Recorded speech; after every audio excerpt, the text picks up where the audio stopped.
with all the issues that you're facing now that you've become Muslim. First of all, it's important to emphasize that Islam is a new beginning for you. And if you've already accepted Islam, I know you've heard people tell you this, that the past is completely wiped clean, that you have a fresh start on your life, and that you're really approaching your life now like a newborn child in terms of what you're bringing to it. The other side of that is now that you're Muslim, you have to start working on yourself. You have to start to change. It's not enough that you've just said the words. Now you have to put it into practice. And this is one of the biggest challenges that most new converts face. So the first thing I want to mention is just some of the basic ideas of how you can approach that to make it easier on you. First of all, it's very important that you identify those things which are crucial to the religion of Islam, both in terms of what's prohibited and in terms of what is required. These are the major changes that you have to make as a new Muslim and the habits that you have to establish for the rest of your life. All the other matters that you're going to deal with are things that you can develop through time and that you can learn about gradually. So let's start with the prohibitions. Obviously, growing up in the West, growing up in American society, we have a lot of habits, we're exposed to a lot of things that are not part of the religion of Islam, that are not acceptable in the religion of Islam. Among the most notable are foods that are not permitted, such as pork, such as drinks, alcohol, the use of drugs. These are things that many people engage in, some more than others, but as a Muslim, you have to abstain. You have to dedicate yourself from the start to abstain from these things. All right? The next step is looking at the things that are required in Islam. Now, one of the things about accepting Islam, especially in this day and age, is that you're flooded with information. It's not just maybe the way it was in the past where you'd learn a little bit about the religion, you get the Quran, you get some manageable a bit of information. Now when you become Muslim, you're literally exposed to a whole flood of resources from Islamic history, from Islamic scholarship throughout time, various perspectives, various schools of thought, and you're really not in any position to make any clear sense out of it. So the practical advice that I have is that you have to take these things slow and you have to focus on what are the most important things. First of all, the basic creed of the Muslim that you say when you enter Islam, that there is none worthy of worship except Allah, and that Muhammad sallallahu alaihi wasallam is his last prophet and messenger, is the core of our religion. And then there's many other resources you can learn to see what are really the implications of this creed, and to understand what the creed is and what a proper Muslim is supposed to believe. So some of the extra readings you're going to want to do right away are really to focus on these and understanding the creed of Islam. Beyond that, there are certain acts of worship which are mandatory for Muslims. There's the prayer, the salah, the zakat, giving in charity, the siyam or sawm, the fasting in Ramadan, and if you're able to go on Hajj. So you really want to take yourself and prioritize those aspects of the religion. Don't worry about other things. There may be other things that you'll learn later are required or things that are recommended, and you may want to embrace those. Some people will go at a different pace than others, but the crucial aspects are those things. Now, I know when I became Muslim, the idea of praying 5 times a day was really intimidating. First of all, I was never a morning person. So the idea of getting up early I thought was going to be impossible. I'm never going to get up and pray that early morning prayer. Also, I wondered, what's it going to be like to go through life and have to pay attention to things like when the sun sets and what time of day is it, and how much time do I have between when the sun sets and when it's fully night, and really measuring your life according to the prayer times. And this can be intimidating. It can feel like quite a burden when you first become Muslim. But in fact, these are things that are very easy to adjust to. Likewise, Ramadan, the idea of fasting every day from the break of dawn until sunset. It's difficult to imagine oneself doing that. But what advice I can give you for these basic acts of worship, and as difficult as it may sound, I can almost virtually guarantee that this will work. What you need to do is to make the sincere effort, all right? You can say, this seems really hard on me. You can say, I don't know if I can do this. You can say, I feel burdened by all these requirements, but you have to make the sincere effort. And I'll tell you my story just as an example. When I first became Muslim, I always envy people who have the stories about, becoming Muslim and diving right into it and being kind of really sort of perfect or as close to perfect as they can from the start. Me, I was a little bit more stubborn than that. I accepted Islam and I wasn't really sure about how to do it, and I was a little bit nervous, and I didn't really feel like I fit in. It took me a long time before I actually started to establish the prayer. And what I did is I got to a point where I'd come to the realization that I couldn't go on living in the same way. I had to change. I had to really commit myself. I believed in the religion. I had to start practicing the religion. And I said to myself one day, okay, I'm going to pray all 5 prayers today just to see what it's like, just to see if I can do it.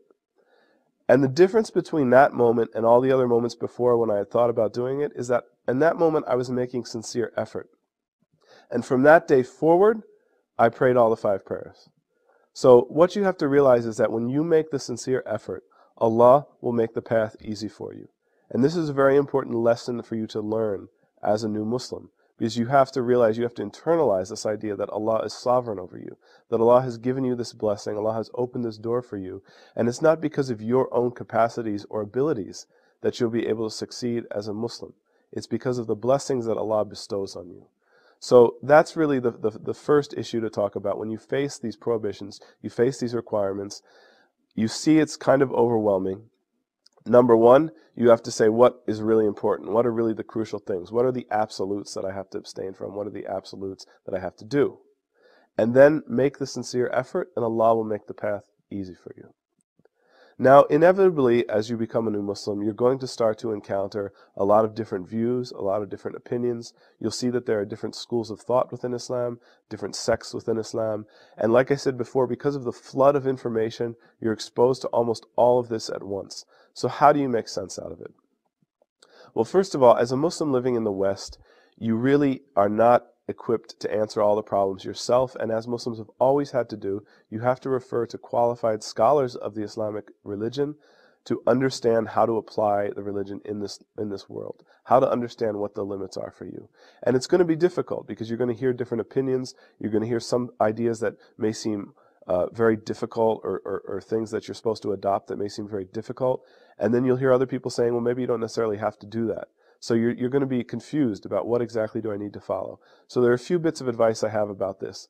And ultimately, this is something that you really need to take on yourself. You need to take on the responsibility of seeking the knowledge, learning the knowledge. But let me give you some guidelines. First of all, when you're seeking knowledge about how to live Islam in this society, there's 2 things you should look for among the people of knowledge, or the scholars of Islam. First of all, they should be well grounded in the core religious sources, the core knowledge of Islam, which is the Quran, knowledge of the Quran, and knowledge of the Sunnah, or the life example of the Prophet Muhammad sallallahu alaihi wasallam. These have always been the core elements of Islamic law. Someone who is not well grounded in these, and by well grounded I mean has memorized the Quran, has studied the Hadith in depth, has studied Islamic law in some depth, these kind of people are not, if they don't have these qualifications, they're not going to be really equipped to give you the best advice in terms of how to guide yourself in this society. Second of all, when you, especially living in the internet age, you're going to see a lot of different sources of knowledge that are coming from all over the place. You'll see, and everyone's claiming to have the ultimate authority. So you'll go to websites and you'll see people telling you one thing. You'll go maybe to certain mosques and you'll see people telling you another thing. It's very hard to kind of digest all this and figure out who really has authority, who really doesn't. Is somebody who's been an imam of a masjid in a large city the same as somebody who's, some young kid who runs a website? Do they have the same level of authority, the same level of standing? So what you want to do is to look at some other factors as well. Someone who has a record of strong community leadership and respect amongst the community is a sign that the person has a certain responsibility in leadership. All right, someone who is kind of obscure, a figure who maybe you don't know personally or you see online, who goes by a nickname, or who, sources that are not well authored, they're not well established. You don't want to rely on those as much as you rely on those people who are well established within living Islamic communities.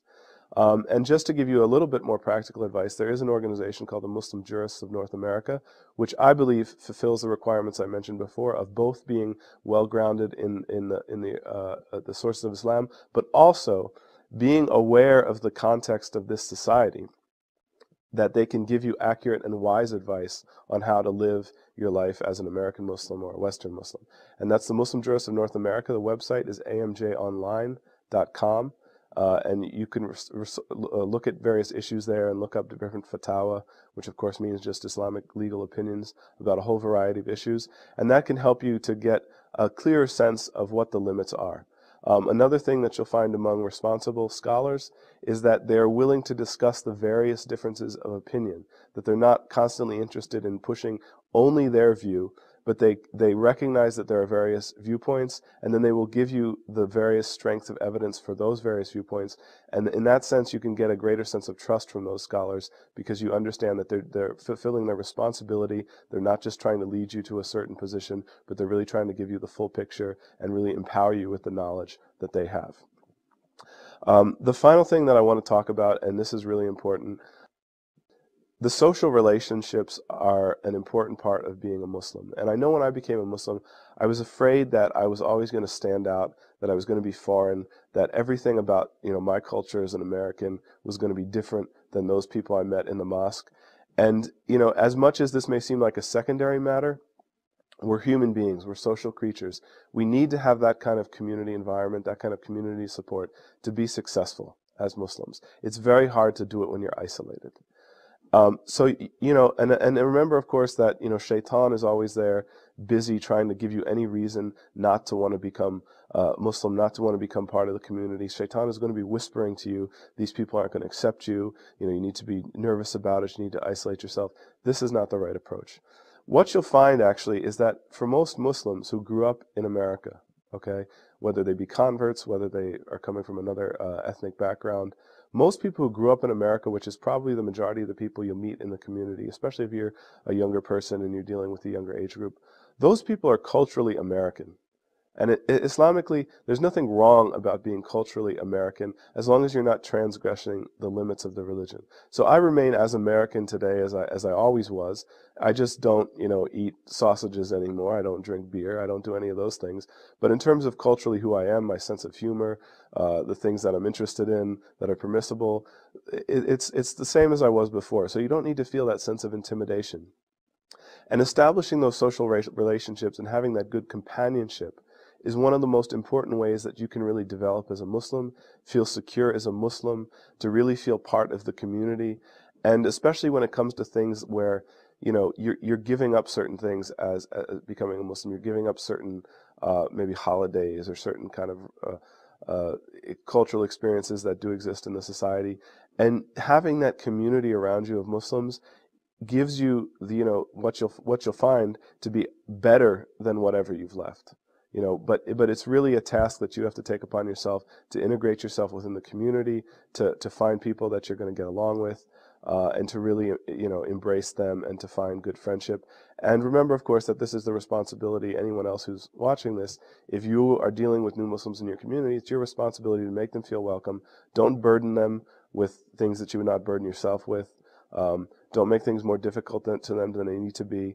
Make sure you understand what is actually required in Islam, that you're not telling them they need to do things which are going to be difficult, which in fact are not necessarily required.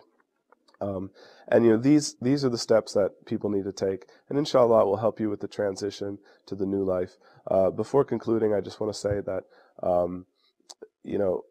now that you've embarked on this path, there will be challenges, there will be tests. It's not meant to be easy. And the greatest thing you can do is equip yourself with the knowledge to navigate that path and to continue to learn about Islam so you're not left confused and kind of wayward and blowing in the wind. So Jazakallah khair, thank you for these words. Thank you for listening. Assalamu alaikum wa rahmatullahi wa barakatuh.